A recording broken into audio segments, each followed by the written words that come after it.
facultativa de estarmos diante do Mestre, de ouvirmos a expressão clara e objetivas quando eles eram rejeitados, eles eram abandonados, eles eram esquecidos da sociedade.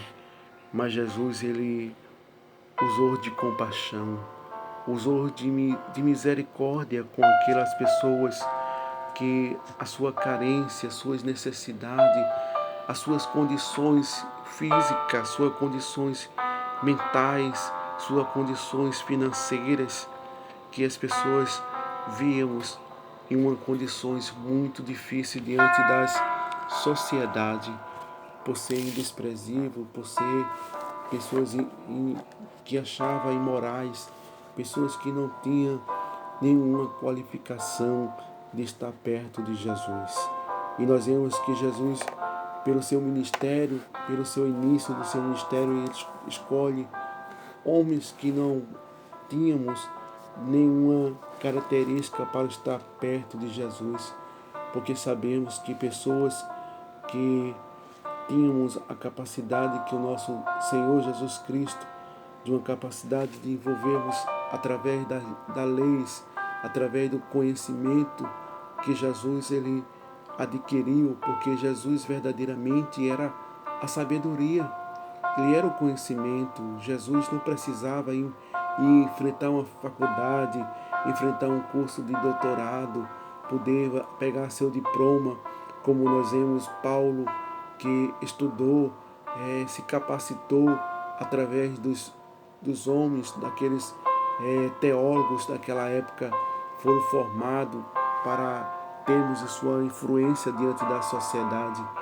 Mas Jesus ele não precisou de entrar em uma faculdade, de entrar numa mesquita para aprender a palavra, para ser instruído, para ser ensinado.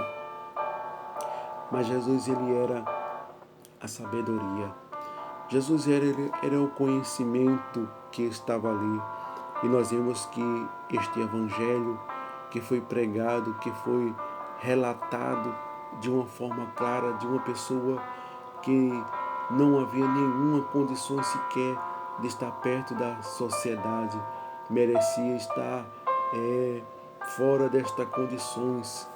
Mas nós observamos que Jesus ele passa naquela cidade chamada Jericó, uma cidade que tanto se dava por outra cidade, que também se chamava a cidade de Jericó, aonde se foi construída por Herodes, e a outra cidade era uma cidade antigas que foi amaldiçoada, como nós vemos lá no livro de Josué, quando Josué ele assim determina que aquela cidade fosse amaldiçoada.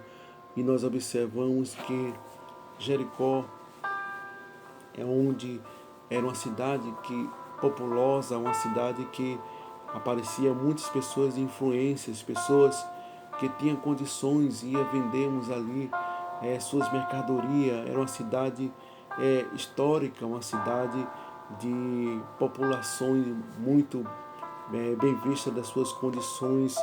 Havia mercado ali naquela cidade e as pessoas iam ter com a sua mercadoria, e é obrigatório passar ali naquela cidade.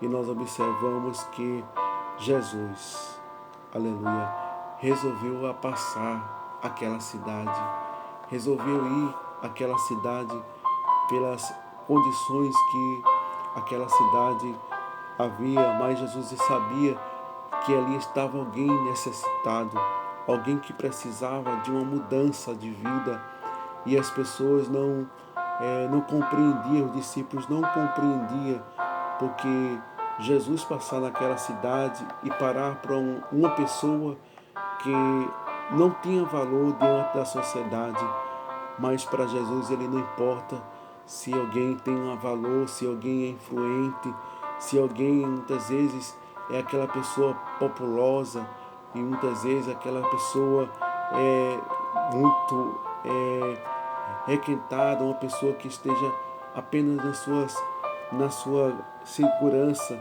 Mas nós observamos que Jesus ele foi até aquela cidade para mudar uma história, para mudar a situação daquele homem, para mudar as circunstâncias que aquele homem estava ali naquelas situações. E nós observamos que aquele homem começa a ver aquela multidão se aproximando de Jesus, aquela multidão que estava ali diante daquelas situações, diante daquelas circunstâncias. Mas Jesus, ele resolve a passar naquela cidade. E nós observamos que alguém que estava ali, aleluia, que ninguém tinha importância, ninguém ligava pelo seu conforto, pela sua angústia, pela sua dor, pelas situações que levou aquele homem a estar naquelas condições. Mas ele começa a perguntar: quem é que está passando aqui? Quem é este que está se havendo aqui nessa cidade? Mas nós observamos que alguém que reconhecia que estava alguém ali que mudava situações de pessoas que para a sociedade não tinham valor. Mas ali estava alguém que mudaria a história de muitas pessoas, que mudou situações de muitas pessoas carentes, necessitadas, mas estava ali alguém que a passava, olhava diante daquelas circunstâncias, e nós observamos que Jesus, o Filho de Deus, estava ali, estava passando naquela cidade, estava ali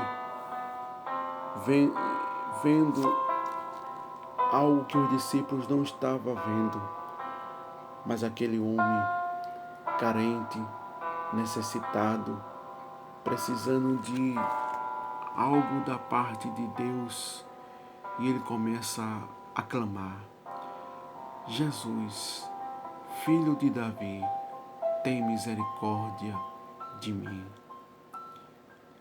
E nós observamos que alguém se incomodou, alguém se preocupou por uma pessoa daquela qualificação, está a clamar, está a suplicar, está desesperado por causa destas situações. Quantos muitas vezes alguém que nos olha, alguém que nos espectacula, alguém que está nos observando, alguém que está nos vendo, e quando a gente está nos desbruços a clamar, a suplicar, a pedir a Jesus misericórdia, a pedir a Jesus perdão dos nossos pecados, das nossas falhas, das nossas transgressões, e alguém começa a nos observar, alguém começa até questionar na maneira que a gente clamamos, da maneira que a gente suplicamos a Deus. Mas Jesus, ele não olha a aparência, mas ele vai entre nossos corações. Ele sonda nossos pensamentos, ele sonda, aleluia, nossos corações, aleluia, oh, aleluia. Jesus, Filho de Davi, tem misericórdia de mim. Glória a Deus. E nesta noite, Jesus é a tua esperança. Jesus, ele é o Salvador do mundo. Ele está pronto para realizar milagre em tua vida. Não espere a circunstância, não espere o momento que seja oportuno, mas busque a oportunidade de clamar, de suplicar, de buscar Jesus, de chamar a atenção do Mestre. Este homem, ele não esperou a oportunidade certa, mas ele procurou uma oportunidade de clamar, de suplicar, de se deleitar na presença do nosso Mestre, como nós vemos em Jeremias 33, versículo 33. Clama a mim e responder-te-ei, anunciar-te-ei coisas grandes e firmes que não sabes. Esse cego, ele clamou. Aleluia. Oh, aleluia. Jesus, Filho de Davi, tem misericórdia de mim. E o que ia com ele, as pessoas que estavam com Jesus disseram para ele: cala-te a boca. Jesus, ele não vai te escutar. Jesus, ele não vai ouvir o teu clamor. Mas aquele cego, ele não se importou se Jesus ia parar, se Jesus ia ouvir. Mas ele estava ali. Jesus, Filho de Davi, tem misericórdia de mim. Mas que Deus nos abençoe, que Deus tenha de misericórdia da nossa vida, que o Senhor nos possa nos trazermos esta motivação para buscarmos, para invocarmos, para buscarmos a sua face, porque precisamos de Deus. Deus não precisa da gente, mas a gente precisa de Deus. Que o Senhor vos abençoe. Amém.